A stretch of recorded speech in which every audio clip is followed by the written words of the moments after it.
This is Surviving and Thriving, the Breaking Badass podcast, where we talk about all things from dating after divorce, healing from abuse, childhood trauma, and so much more.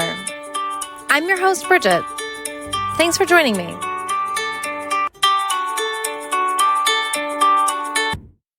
Welcome back, everyone, to Surviving and Thriving, the Breaking Badass podcast, where we empower you to take charge of your life and relationships. I'm your host, Bridget B. I'm a certified coach dedicated to helping you navigate through the complexities of relationships and find your path to healthy and fulfilling connections. So today's episode is dedicated to my daughter, Natalie. Natalie, this one is for you, sweet girl. I want you to remember that no matter what, I believe in you and your journey in your own relationships. All right, before we dive in, a quick disclaimer. This advice and discussions in this episode are not applicable to relationships that are abusive. If you are in an abusive relationship, please seek professional help immediately. And I'm also one that can assist in these areas. All right. So today's episode, we're going to explore the fascinating world of relationships and how we give and receive love differently. We'll delve into the psychology behind these differences, and I'll share some of my personal experiences and insights on being more present and communicating in our relationships. This episode will help you understand and appreciate the unique ways that we and our partners express love, leading to stronger and more fulfilling connections. Relationships, as we know, are complex, and they're also beautiful.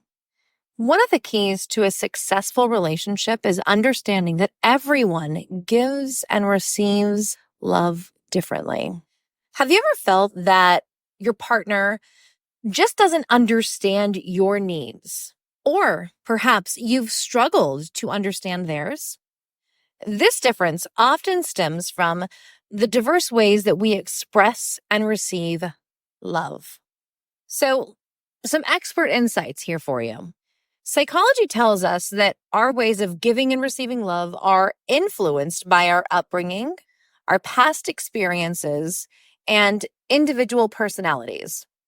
Now, I'm not a huge fan of Gary Chapman. Okay. He is the writer of The 5 Love Languages, but I'm going to reference a lot of what he talks about in that book in this podcast, because most individuals, especially if you've been on dating apps or in just modern day conversation, will reference the 5 love languages. They'll ask you, what's your love language, right? So Gary Chapman talks about words of affirmation, acts of service, receiving gifts, quality time, and physical touch, and indicates that this provides the framework of understanding our differences of how we give and receive love. So each of us, he indicates, has a primary love language that speaks more deeply to us than the others. Now, I don't have the same mindset. I don't have the same belief system, but many do. When we don't recognize or understand our partner's love language, it is said that it can lead to misunderstandings and feelings of neglect. So I'm going to take out of that particular phrase, love language, and I'm just going to reword it. Let's say when we don't understand and recognize how our partner gives and receives love, it can lead to misunderstandings in the relationship, and it will lead to resentment and our partner feeling neglected. So for instance, if we're using Chapman's love languages, and your love language, let's say, is words of affirmation, but your partner has this, acts of service, you might feel unloved if they aren't vocal about their feelings, even though they might be showing their love by doing things for you. Now, again, I'm going to reframe that using what I believe. Because again, I'm not a huge fan of Chapman's. If your partner prefers to give and receive love by being around you throughout the week, and you're extremely busy, and the week doesn't really work for your schedule, but yet you make time during the weekend, your partner might feel neglected if you don't make space during the week. Does it mean that you're not compatible? Not necessarily. But if you're communicating that up front and being proactive instead of running away from the problem, then I'm sure that you can find a solution. So I think understanding these differences in any relationship is what makes it extremely crucial to having success. By identifying the differences in how we give and receive love with our partner, you can bridge the gap and communicate your needs more effectively.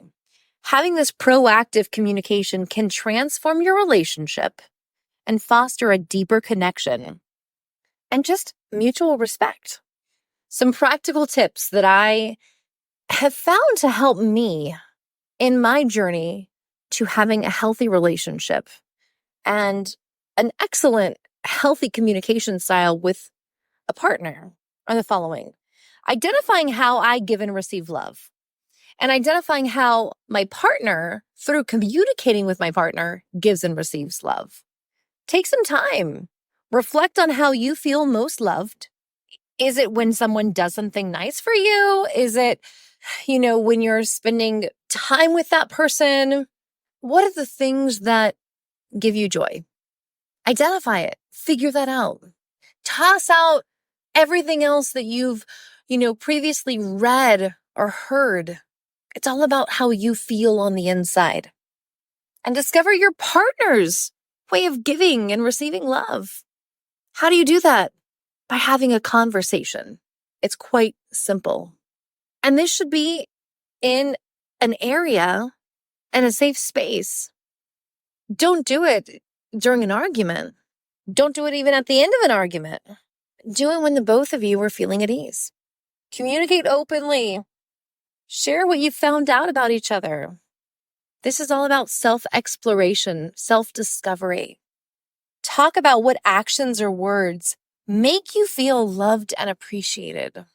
I really love it when you make tea for me, it warms my soul. This opens up dialogue, and it can help avoid miscommunication and unmet expectations. There can be lots of unmet expectations if the partner doesn't know what expectations you might have. No one's a mind reader. Be adaptable, flexible, some. Learn to express love in a way that your partner can receive it. Even if it's not the way that you receive love, learn to be flexible. Make an effort to meet your partner's needs. This can strengthen your bond. Practice patience. Having patience in a relationship can make it go the distance.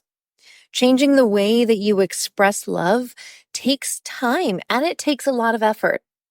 Being patient with not only yourself, but your partner as you both are working towards a better understanding of each other and of yourselves and expressing that love and gratitude.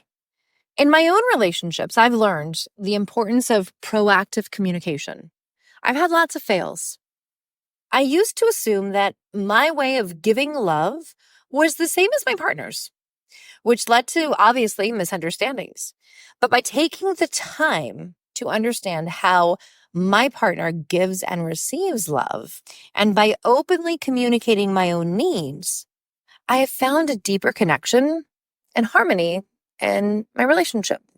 I truly hope that you found today's episode and discussion enlightening and useful. If you're interested in learning more about relationship dynamics, toxic relationships, finding healthy connections, visit my website, breakingbadasscoaching.com. You can also follow me on TikTok at coaching_Bridget B for more tips and insights. Thank you for joining me on this episode of Surviving and Thriving, because at the end of the day, that's what we're all doing. Remember, understanding how we give and receive love can transform our relationships. Let's strive to be more present, more communicative, and more loving partners each and every day. Until next time, stay strong, keep breaking badass, and Natalie, this one's for you. All of my love with you as you continue on your journey in relationships. If you have questions or need support, feel free to reach out. Together, we can navigate the complexities of relationships and build a future filled with love and understanding. Have a great day, and I will see you in the next episode.